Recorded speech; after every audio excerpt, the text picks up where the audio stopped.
about Dunyarzad first. It's such a relief that she's all right. After we parted on the last day of the Sumeru's festival, I left the city and saw what the traveler had described. Among the countless dreams, I found one that was growing fainter and fainter. This proved my suspicion. Once Dunyarzad could no longer bear the Akasha harvesting her dreams, her consciousness began to dissipate. But this also meant it escaped the Akasha's control. Such a small fragment of consciousness can't last for very long, though. It will return to its original dream, where both will gradually fade until they completely disappear. I used all the power I had to keep her dying dream alive as long as possible, but it still wouldn't have lasted for much longer if it hadn't been for you two breaking the samsara. So it looks like we did manage to save Dunyarzad in the end, and not a moment too soon. Huh? Why are you two smiling so happily? I thought you'd be so moved that you'd start crying. I need to spend more time observing human emotions. Both are fine. Everyone reacts differently. All right. You two must have a lot of other questions for me, right? After all, you saved my faithful believer. As your reward, I will answer any and all questions. At the Avidia forest, there was this incense that made the traveler fall unconscious and dream of a huge tree and a red sky. You also heard someone's voice, right? It said world and forget me. Yeah, so you do know! We've been wanting to ask you what that was about, and if the red sky was related to Conria. It seems like the traveler established a connection to Irminsul. That was a message left by Greater Lord Rukkhadevata's residual consciousness in Irminsul. Perhaps her last memory before she died. As you two probably know, Greater Lord Rukkhadevata disappeared after the disaster in Conria.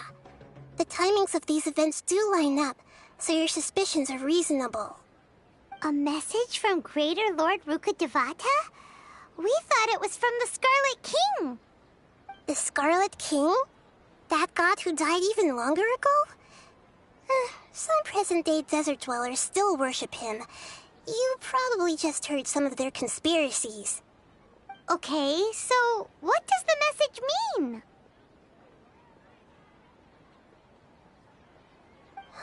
I still haven't managed to decipher it. Even the Akasha isn't currently capable of doing that. Greater Lord Rukkhadevata's residual consciousness in Irminsul seems to be contaminated with something that has a very dangerous aura to it.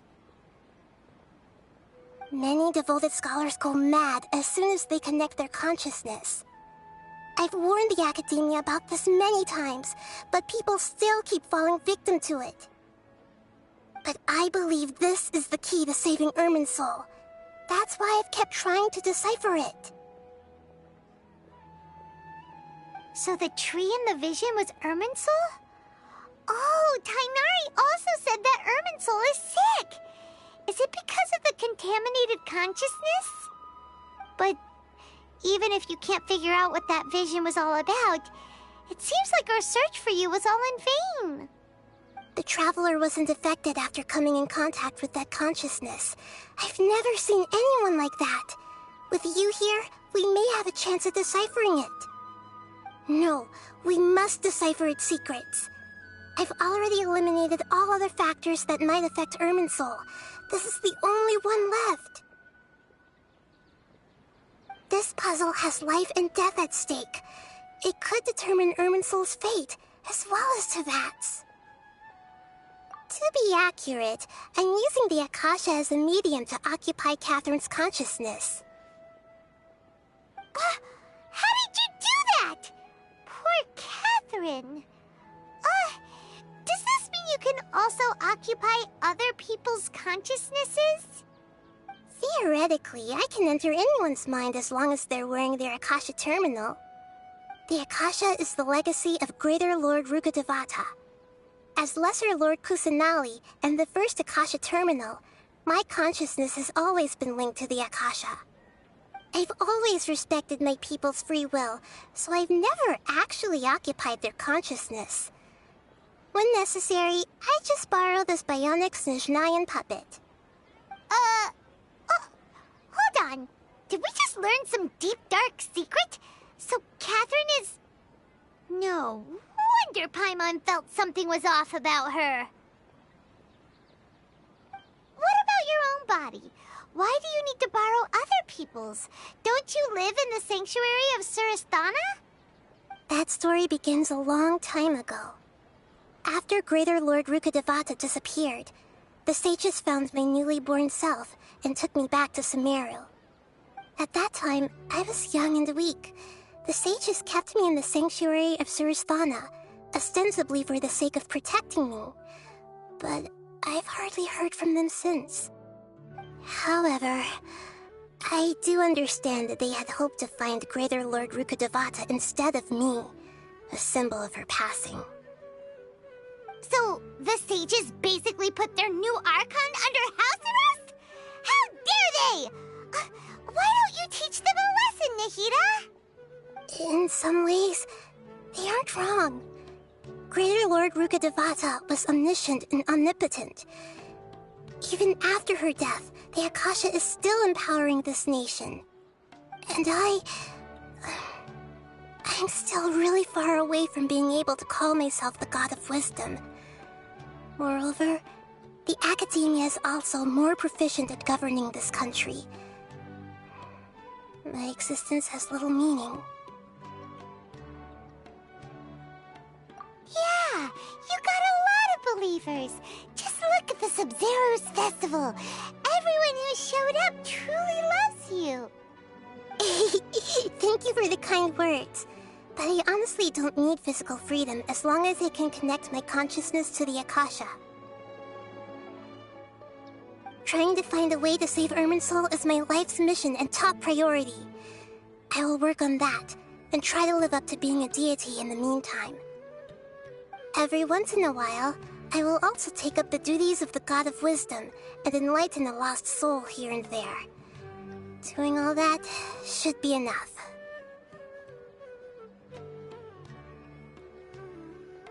There's never been any big problems with the Academia's governance of Sumeru. This is the first time I've seen them step out of line. I wonder what caused them to go down this path, and what they hope to achieve. Even though the city's residents haven't noticed anything strange, if the Traveler hadn't broken the Sub-Zero's samsara, the situation could have become dire. I tried to do some investigating in the Akasha, but I couldn't find anything suspicious, and all the people of interest seem to purposely avoid wearing their Akasha terminals. I think they're deliberately trying to hide something. Oh, that reminds Paimon. In Gandharvaville, there was a sage who had invited Tainari to join some kind of project. Could it be related? Regardless, I need to first investigate the sage's motives, make things right, and punish them if needed. But I'll have to be discreet, or they'll see me coming. You mean how the Akasha stops you from having dreams? Yeah, it's been such a long time. No one's noticed something's up? It's not that no one noticed. It's more like no one cared. Ultimately, it's all rooted in the sage's misdirection. Misdirection? The sages convinced everyone to believe that being unable to dream is a sign of rationality and wisdom. Not dreaming is a badge of honor in Sumeru. Even if the truth is that their dreams are being reaped by the Akasha. With their propaganda in place, the sages can maximize their use of the Akasha to facilitate their research. Besides, Greater Lord Rukkhadevata must have created the Akasha in the hopes that it could be used to its full potential. That's why I've never come out strongly against this. Anyway, the perspective advocated by the sages drowned out any voices of doubt. By now, even those who never use Akasha terminals find it too shameful and embarrassing to talk about their dreams.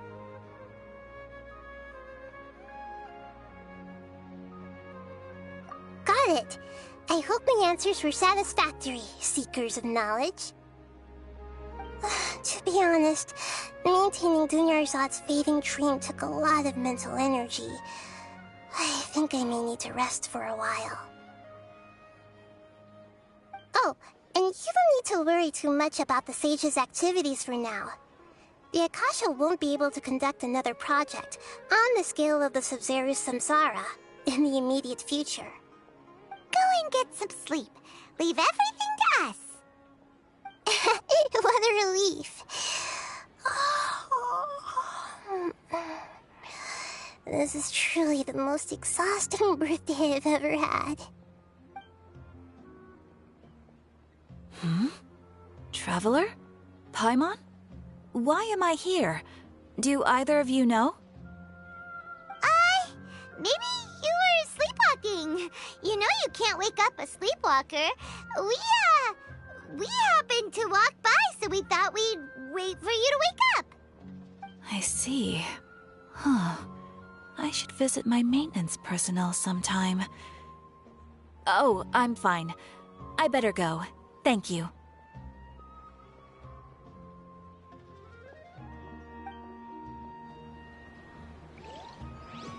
We've spent quite some time in Sumeru City, but ever since we last said goodbye to Lesser Lord Kusanali, we haven't heard anything from her. Oh, we can't just keep waiting around like this. Let's go find Catherine and pick up some work so we can at least keep ourselves busy.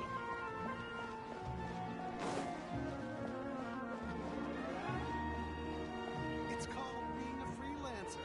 Most folks just don't get it.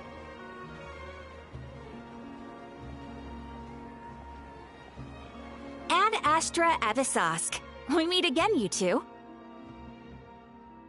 Hi, Catherine. Do you have any commissions for us today? Commissions, huh? Let me think. Oh, how about this? Please attend the Academia's Academic Symposium this afternoon and recite a love poem on stage. Wait, say what now? And if possible, please also use your camera to capture the reaction of the audience upon finishing the poem. Huh? What kind of commission is that? I see. It appears that you're not interested in this commission.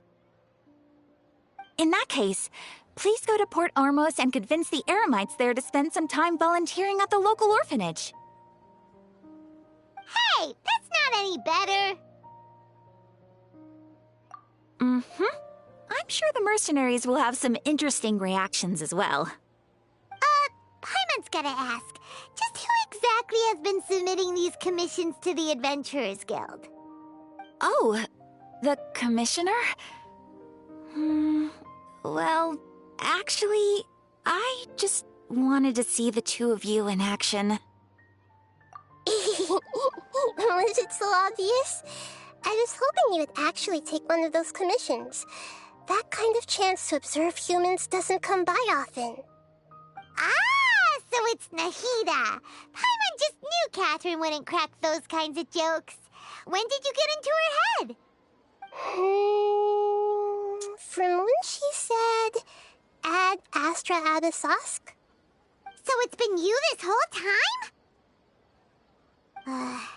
Are you done resting up, Nahida? Yes.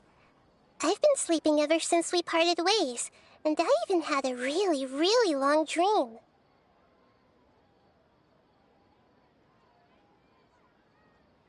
It was another dream about the Sub-Zerus festival, except it was a happy one. In my dream, I was sitting in the middle of a flower terrace, and everyone in Sumeru City was holding hands as they danced in circles around me. They danced round and round, and everyone looked really happy. I also got to sit on a gigantic flower carriage. Ferris, the Knight of Flowers, raised me really, really high above the ground, and I was throwing an endless amount of Yalda candies at the children. You know, Nahida, Maybe your dream is how the Sumeru's festival really should be. It's meant to be a joyous time where everyone gets together to celebrate your birthday. Huh? Wasn't I describing a really happy dream? Why are you both looking at me like that? Wait, could this be an example of the emotion known as pity? No, we aren't pitying you.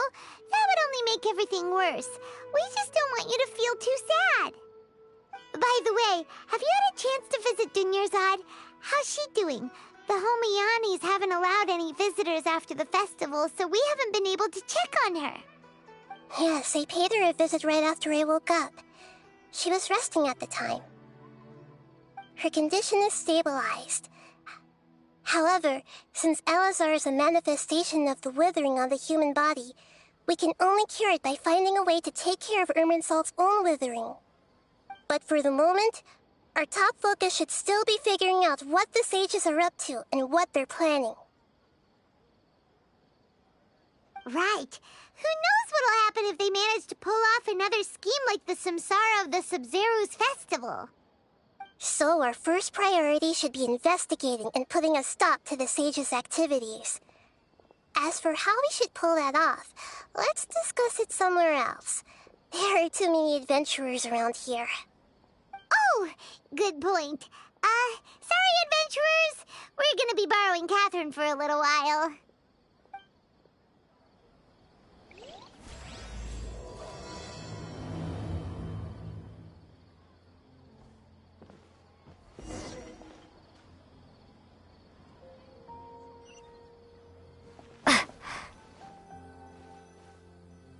Let's continue our chat here. Okay, so do you have any ideas on how we can investigate the sages, Nahida? Actually, I've already done a little bit of work on that. But for now, I want to hear your thoughts.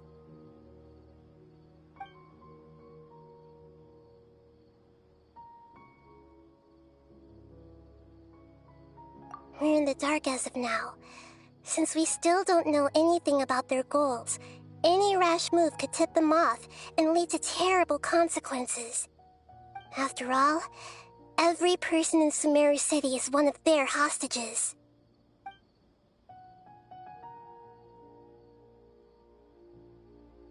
No way, that's too risky.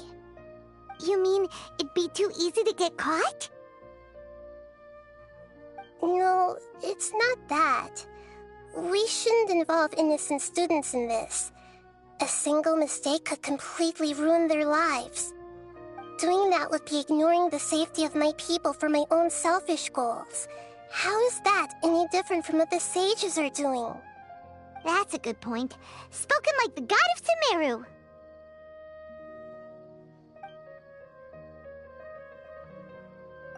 I've already tried that, but all the key members of the Academia, even the core of 30 guards, intentionally avoid wearing their Akasha terminals. It seems that from the very beginning, they've been guarding against info leaks from the Akasha. Of course, it could also be because they're wary of me. Have you already caught the sage's attention? I'm guessing not yet, but distrusting me would make perfect sense if they've ever paid attention to the urban legends about me. In any case, I probably can't take over their minds directly. Are we really out of ideas? Nahida, you're super smart, so you already have something in mind, right? Don't keep us in suspense. Spill the beans already. According to a popular theory from the Vahumana Darshan of the Academia, rejecting impractical motions at the beginning of a planning session will give more weight to the actual proposal. Okay, but aren't you the god of wisdom? You don't have to use that kind of gimmick to make us take your ideas seriously. Well, I've been thinking that if I can't directly possess the leaders, and if I can't get ordinary people involved, then I should find someone who's already involved, but hasn't decided to side with the sages. You're saying we should recruit a spy? That does sound like it could work. Oh, before coming back, we met someone named Alhaitham. He seems like he acts alone, and he likes doing stuff behind the Academia's back. They probably aren't in cahoots. Actually, I already have someone in mind. Do you still remember that female scholar named Setaria? Setaria. Paimon remembers now. Isn't she the one who's always trailing behind the Grand Sage of the Academia? We ran into her basically every time the Sumeru festival repeated itself.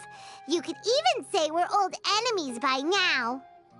Paimon still remembers the smug and mean way she always spoke to Nilou. Mm-hmm. I've always liked observing all kinds of people, and Setaria has always stood out from the crowd. She was born in the desert and was hailed as their greatest genius. Her academic gifts allowed her special admission into the Academia, and also gave her the opportunity to serve as the sage's assistant. Oh, Paimon didn't know she was from the desert. She must be pretty special then. Paimon feels like most of the desert dwellers around the city are working as mercenaries. The name Setaria means star. When she lived in the desert, she shone like the brightest star in the night sky. Later on, she was chosen by the sun. The star was given a place in the daytime sky to complement the sun's dazzling light. Soon after, the star witnessed the sun scorching the earth, which brought forth many disasters. The star began to waver. Instead of staying beside such a sun, wouldn't it be better to return and light up part of the night sky? But in the end, she couldn't give up the radiance of daytime. To cope with her shame, the star buried her guilt and closed her eyes.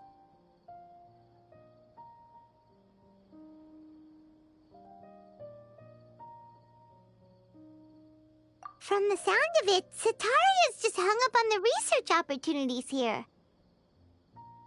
But she doesn't really support the Academia. She still feels guilty about not doing more for the desert, right? She's just running away from her problems. Indeed.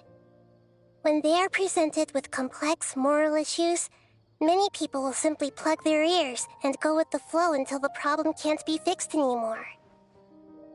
She's suppressing a lot of guilt, but before she realized it, she had already become the sage's accomplice. She can't deny her part in their schemes anymore.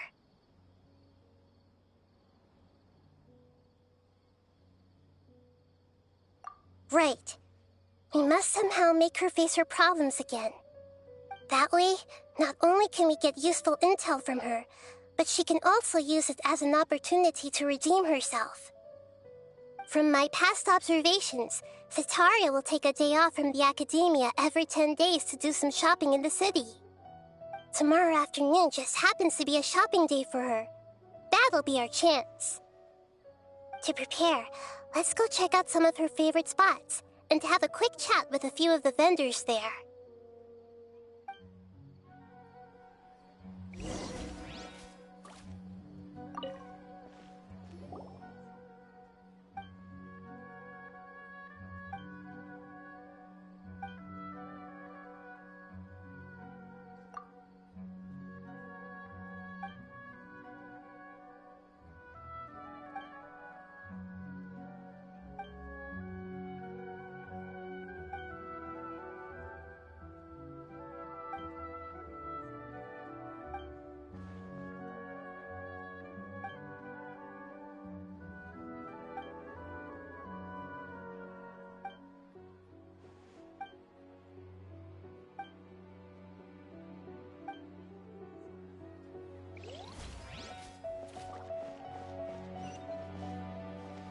Don't you think my craftsmanship deserves a higher price?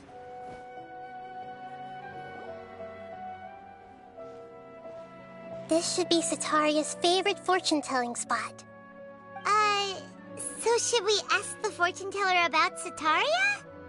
No, I already have enough information on Setaria. The most important thing now is for you to pay attention to the vendor's talking style and key characteristics. talking style and key characteristics? My poor lost lambs. Have you become troubled over your fates? The divine voice of wisdom often echoes between mine ears. If thou be blessed today by the gods, I may be able to show you the way. Huh? Really? Nahida, you've been whispering things to her? Shh! My friend here has some doubts regarding her future. Can we get a fortune reading for her? Of course, of course. In that case...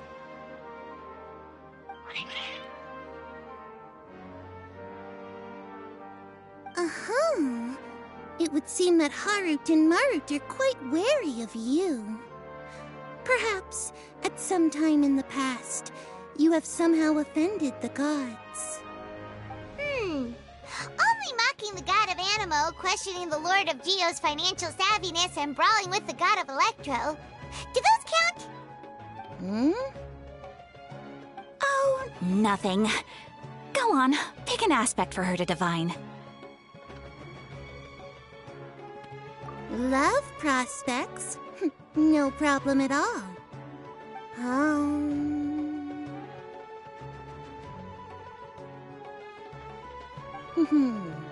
The gods have spoken. The truth shall be revealed. One who is fated to cross your path will appear on... Huh?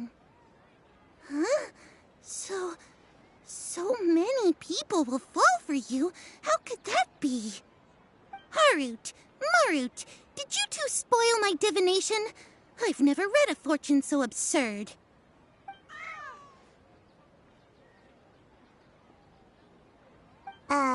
Actually, Paimon thinks this is probably the most accurate fortune-telling you've ever done. I admit that the orientation of today's celestial matrix is, suboptimal. As such, there will be no charge. Is that so? Well, that can't be helped.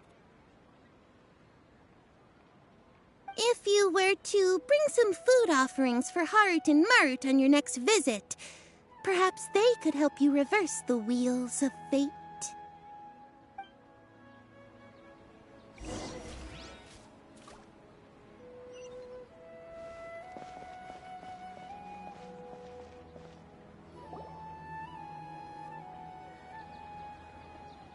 Is this another one of Sataria's favorite stalls? Yep. It belongs to a king. His father helped Sataria a lot when she first moved to Sumeru City, so she still comes by whenever she has time. When I start talking with him, listen carefully to the details of our conversation. Ah, dear customers! Would you like to look at some pottery? We caught wind of your great craftsmanship, so we specifically came to take a look. Oh, I recognize you. Aren't you Miss Catherine from the Adventurers Guild? Sounds like I'm in for some big business. Speaking of, where did you learn this trade? I suppose you could say it all started with my dad. He's a mason by trade, but I picked up an interest in clay while apprenticing for him. After that, I began making pottery by myself in secret, and I simply changed trades when my works turned out well. Although it's a pity that I'm no longer making much use of the knowledge provided to me by the Akasha. That's nice. You're making a living doing something you love. So is your father still working as a mason? Oh no, not anymore. A few years back, he fell from a roof and broke his leg. Since he had already saved enough mora over all these years, he's just enjoying the retired life in Port Ormos nowadays. I see. We wish him peace and happiness in his retirement. I'll have someone in charge of logistics at the guild come by another day for some goods. We'll leave you to it. Take care now. No problem. Rest easy, all our goods are sure to meet your every need.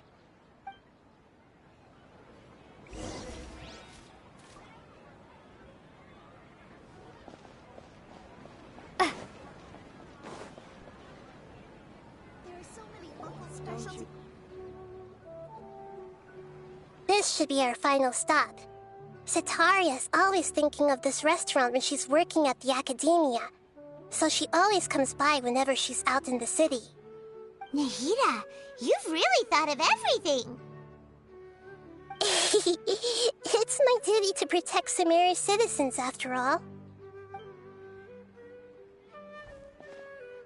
Hi there.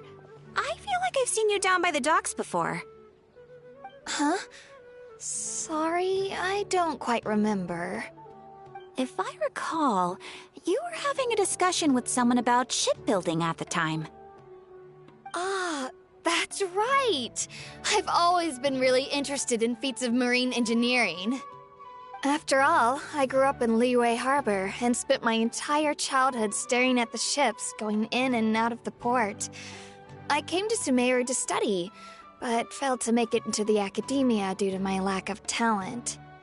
But I'm still discussing all kinds of problems with different scholars, and I'm continuing to study and perform research from the restaurant's basement. I'm sure I'll get into the academia after their next round of exams. What an admirable spirit for learning! Amazing! Sure, but you'll find hardworking people wherever you go. So this restaurant has a basement as well? Huh. First I've heard of it. That's right. It's not usually open to patrons. Most of the time, employees use it for breaks or to hold private events. I see. Guess that makes sense. Well, good luck with your studies, Miss Chishan. Thank you so much. As long as I can make it into the academia as an official student, I'll be happy.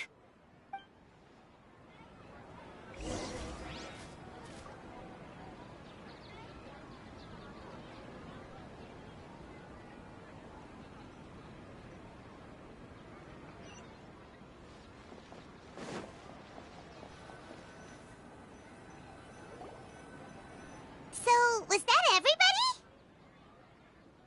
Mm-hmm. 3 familiar faces should be enough for Cetaria. What's the point of all the information we've collected? Nahida, you still haven't told us how you're planning to make Cetaria face her problems. Cetaria is already used to avoiding her problems, so we must find a way to break through her usual sensibilities. I remember that you mentioned that the Eremites in Port Ormos are all making a fuss about the upcoming resurrection of the Scarlet King. Although it's all just a boatload of nonsense, the fate of her homeland may turn out to be Cetaria's soft spot. Oh, Paimon gets it now! You want to take advantage of the guilt Cetaria feels about her homeland. Although she knows she should return home to help the people of the desert, all she's done is conspire with the sages.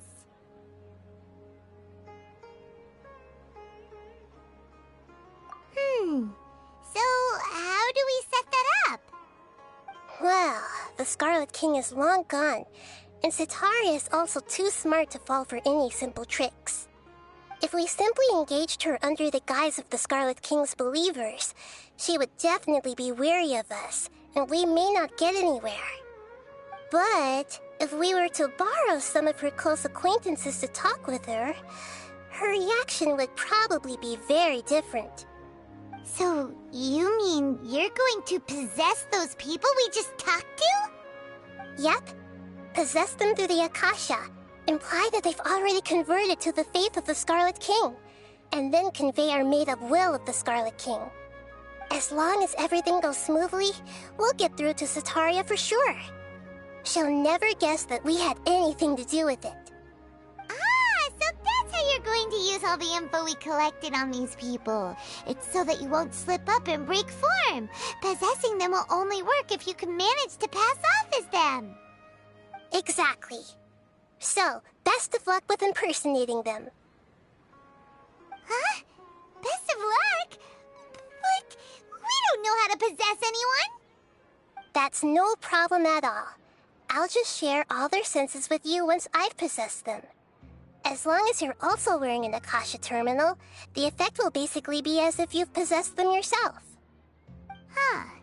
That is pretty convenient. But why does she have to do this? Can't you do it yourself? I've been observing humans for a while. I've never been good at imitating them. You're not wrong. It's always been painfully obvious whenever you try to pass as Catherine. If it was at all possible, I would have preferred to leave these people alone. But seeing how things are now, I probably should just accept it and push on. Yeah, don't beat yourself up over it. We're only doing this to help everyone, and we'll only be borrowing them for a little while anyway. Alright, then let's give it a go tomorrow afternoon.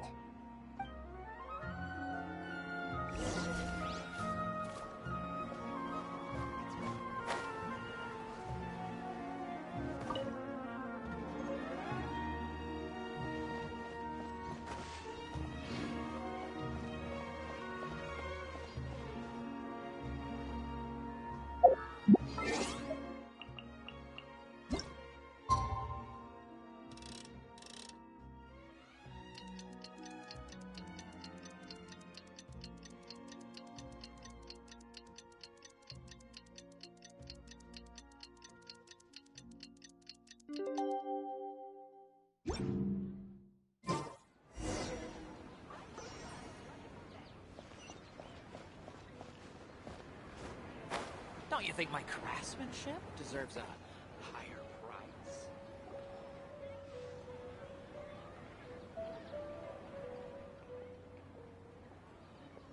Oh, here she comes. Satori is here. Let's quietly follow her. Once she starts talking to her acquaintances, we'll find a safe spot to begin possessing them. As for how we'll sway her to our side, I'll leave that to you. I trust you'll know what to say. Paimon's starting to feel kinda nervous. Okay, let's go. Looks like they've already started talking. Let's find a hiding spot and get started.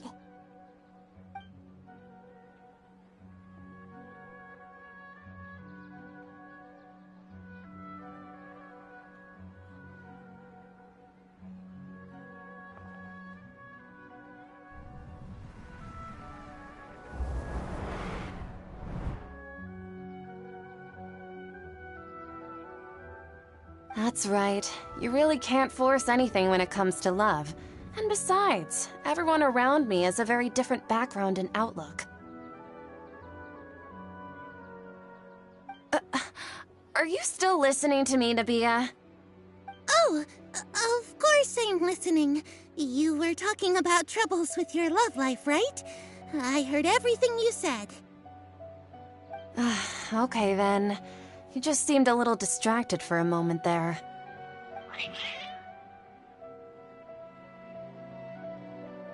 Strange. Your cats seem pretty worked up.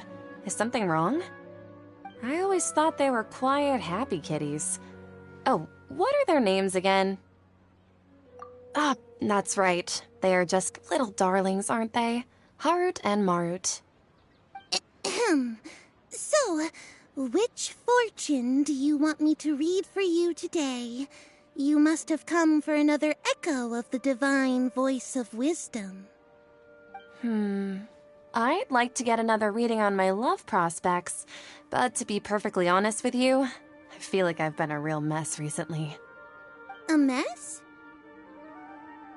Well, could you do a reading on how long it'll take me to finish my current project at work? I really just want to get it over with. I hear you. No problem at all. The gods will reveal the truth.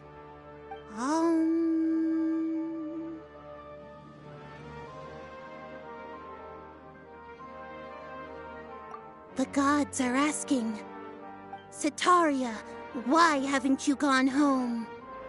Why haven't I gone home?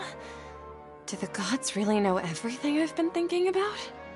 Setaria, why don't you just go home? It's a demand now instead of a question.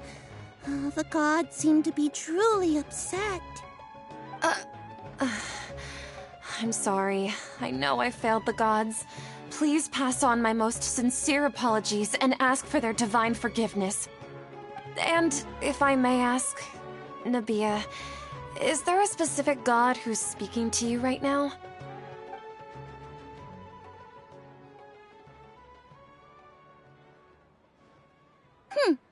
What an inconsiderate and naive question. The god who is speaking to me is, of course, the wisest and mightiest of all, the Scarlet King. The Scarlet King? No wonder he would make such a demand of me. Oh, wait a second. The Scarlet King passed away a long time ago. Even though news of the Scarlet King's resurrection has been spreading like wildfire, it's all just a misinformation campaign from the academia. How can the Scarlet King still exist in real life? What insolence! I am the Scarlet King's most loyal believer.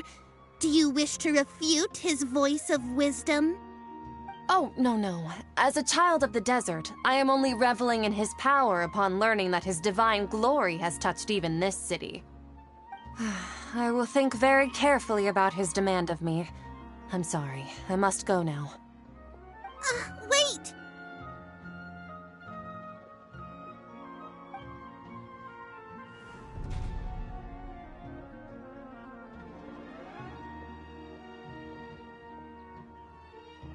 Whoa, she just ran off in a hurry.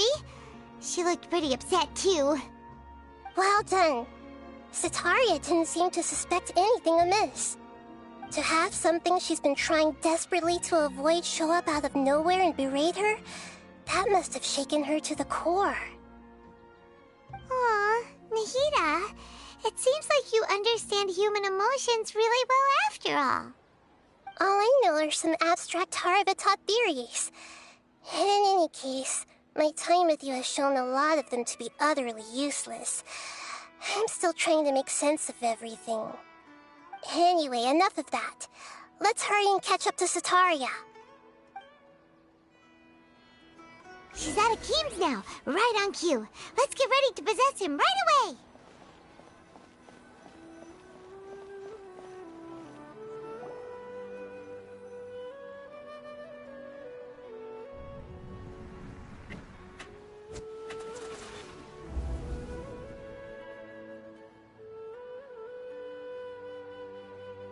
It's okay. I just got caught up in something. Oh, actually, didn't you ask me to help you look for work? What kind of work were you looking for again? Oh, right. Your old man's craft. How could I forget? Speaking of, how's he doing? Is he feeling any better?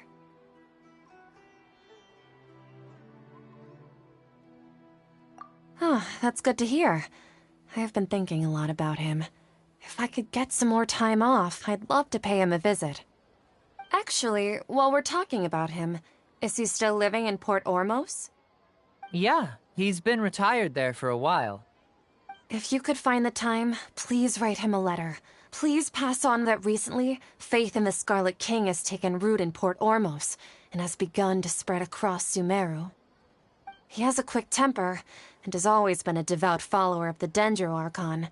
I don't want him to get into a fight with those Scarlet King believers because of a difference in beliefs. Oh? So who are you siding with in all of this? The Academia or the Scarlet King? I'm so jealous of you. You were born a child of the desert, yet you chose to betray the Scarlet King, and now you spend all your time with those crooks from the Academia. Akeem, you don't mean you've also become a believer of the Scarlet King? What's so strange about becoming a believer of the wise Scarlet King? In fact, aren't you the strange one? The one who still can't pick a side? Can't pick a side? Me? Whoa, Paimon had no idea you'd be so good at this.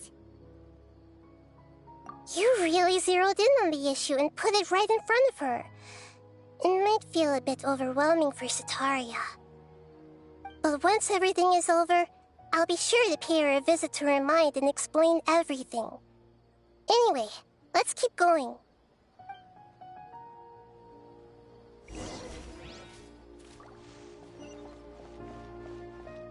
Come on! Sataria's already started talking with Shishan!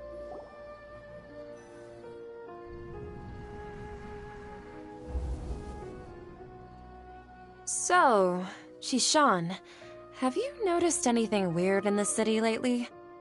Like, as if someone was trying to preach to you about something? Oh, right. Speaking of strange things, I celebrated the Sub-Zerus festival so many times that I lost count. That was really weird. Wait, how could you be aware of that? That should be impossible. Nothing in the report indicated anything like that. Are you still failing to realize that the Academia's lowly tricks could never deceive all of Sumeru's citizens? Shishan, don't tell me that you've converted to the Scarlet King as well! What an absurd question. You make it sound like I should be ashamed for becoming a believer of the Scarlet King. In reality, shouldn't you be the one who is ashamed? You, who worked side by side with the Academia and treated people as nothing more than experimental subjects? Please, please stop! Even now, Sataria's still trying to run from her problems.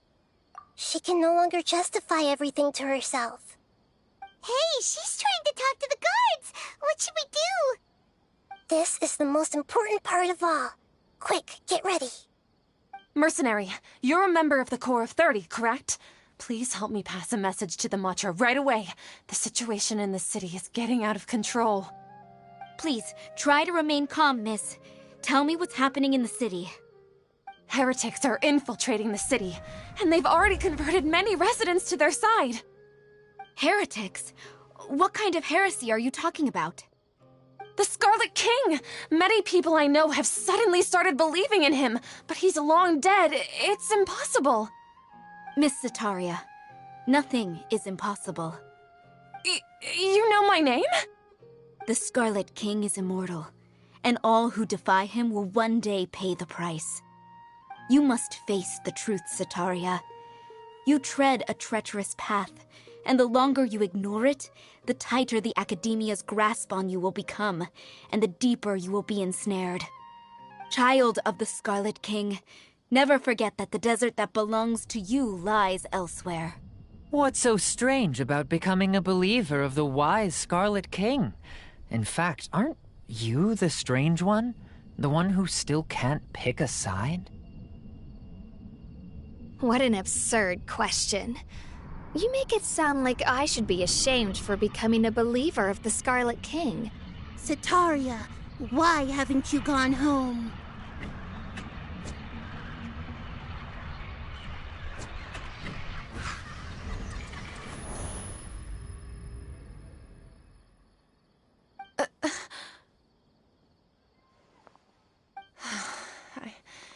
It seems that no matter where I run, I only keep finding more believers of the Scarlet King. I have to say, this is a familiar feeling. I've also been running from my guilt this whole time. Guilt over my part in the Sage's plans, and from ignoring the letters from the children of my homeland. But no matter how much I may try to ignore or get rid of it, my guilt always comes back. You won't necessarily lose your research opportunities by facing the truth. Besides, did you really want to conduct your research while carrying such heavy feelings of guilt? How do you know me so well? Are you truly just a believer of the Scarlet King? Or are you the god himself? That's not important. The important thing is to pass judgment on the Academia and its sages, and to correct their mistakes. If you could provide some assistance in this matter, perhaps it could serve as a form of atonement. I've actually never believed in the gods, but I've always believed in serendipity. Your appearance must be a fated opportunity for me to get out of this wretched situation. Please tell me, what can I do for you? How much do you know about the Sage's current activities? I was just one of the designers for the massed dream harvest scheme, which is what happened around the Sub-Zerus festival. but I know very little about the full scope of the overall project. I'd assume that only staff with the highest clearance would have access to those confidential documents. I've just been working to meet the Grand Sage's specified requirements. However, there's something that's been really bothering me. I heard that a scholar who was previously expelled has returned to the city, and even the sages are still quite wary of him. To fight against the academia, we will need to figure out the nature and the purpose of their work. Is there a way for us to get access to the confidential documents you mentioned? It should be possible if we're willing to take some risks. After all, I'm an assistant to the Grand Sage, and I've been working on many tasks outside of the project. One thing, though, I won't be able to transfer the documents to you through the Akasha once I get my hands on them. The sages have always closely monitored all activities within the Akasha. Let me see... let's use the most primitive method. Send someone to pick up the documents tomorrow evening at the Academia entrance. The Academia entrance? Wouldn't that be too conspicuous? Don't worry about that. I assure you, this won't be a trap. I'm only suggesting this location because it'll draw more scrutiny for me to leave the Academia again. It'll be safest for me to distract the guards long enough to hand you the documents.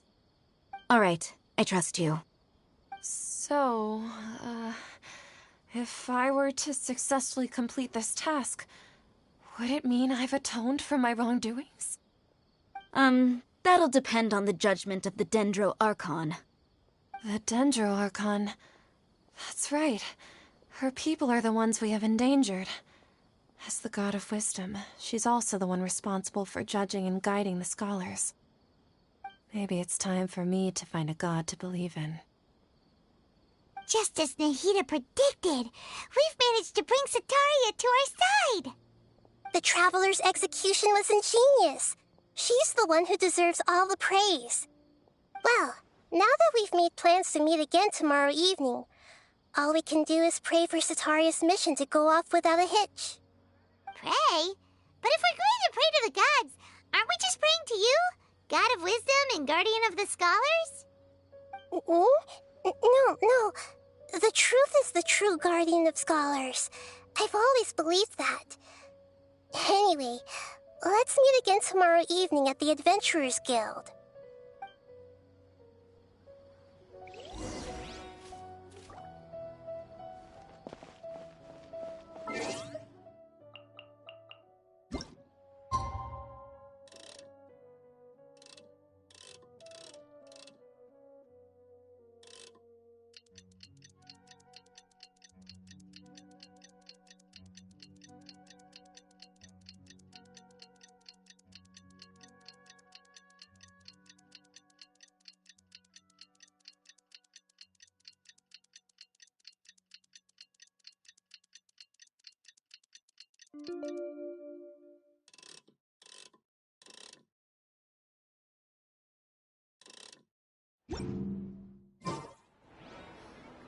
Don't you remember your...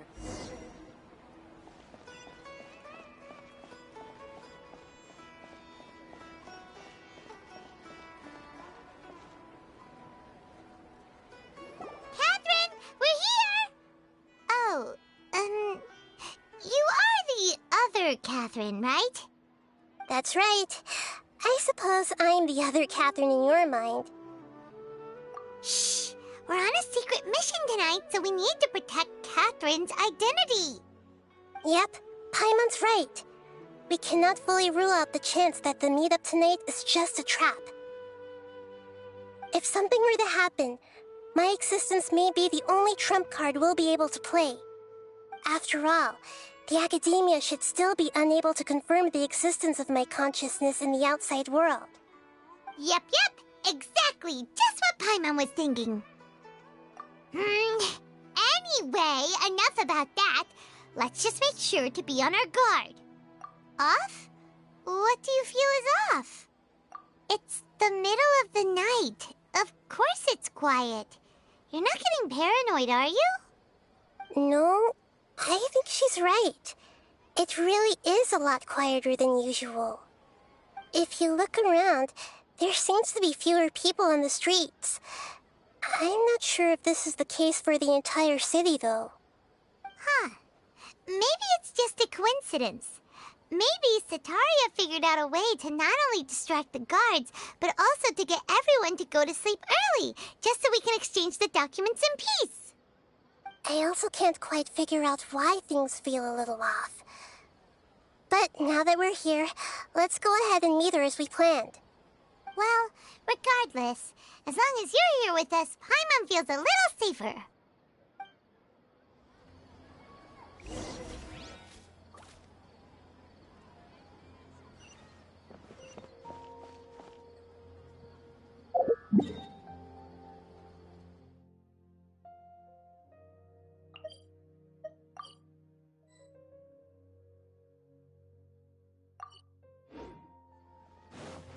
Huh. There really aren't many people out right now. Let's hope it'll be this quiet in front of the Academia, and that Sataria managed to distract all the guards.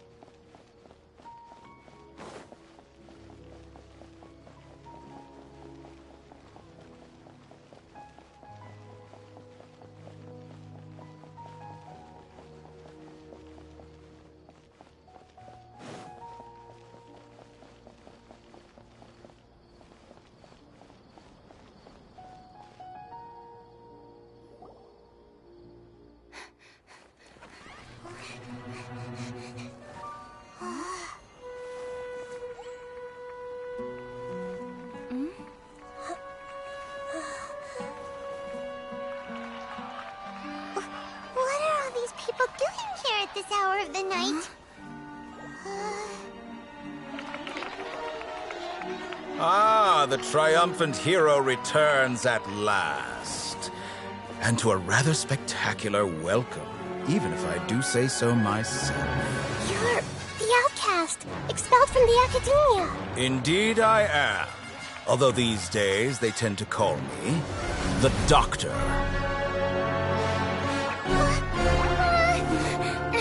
If you're looking for your researcher friend, she has already been taken into confinement. With some basic caution, she could have discovered the listening device on her person. Clearly, she lacks the degree of rigor expected of a true scholar.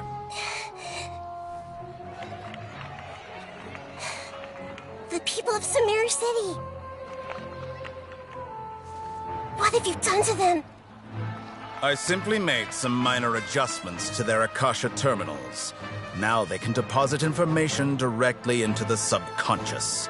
As you can see, all these lovely people now believe this traveler is a hero who has just saved the world.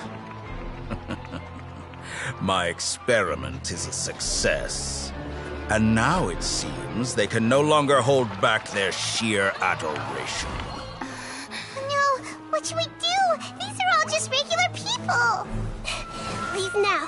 You need to get out of here. But that guy's a Fatui Harbinger. We can't just leave you here. Nor can I abandon the people of Sumeru.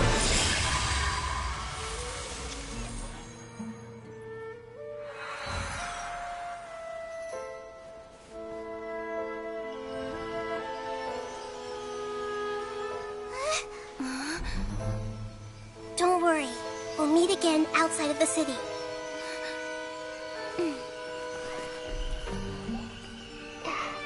I see. You appear to have overridden their mental faculties with your own consciousness. To possess such a powerful mind, you must be the god of wisdom.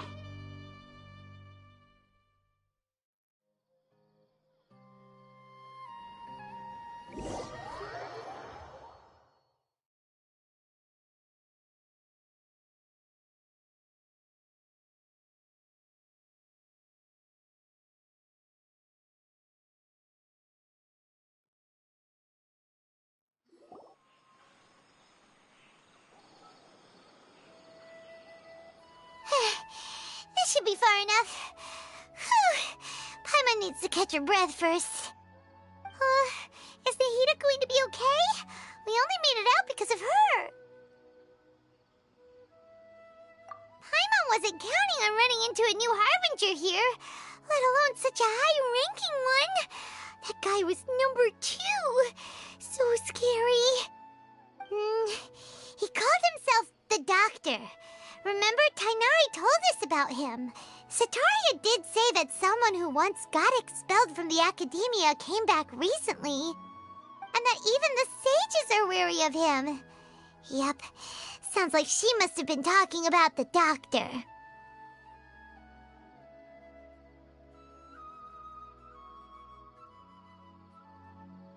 Yeah, now that the Doctor's in the picture, we're no longer just dealing with the Academia.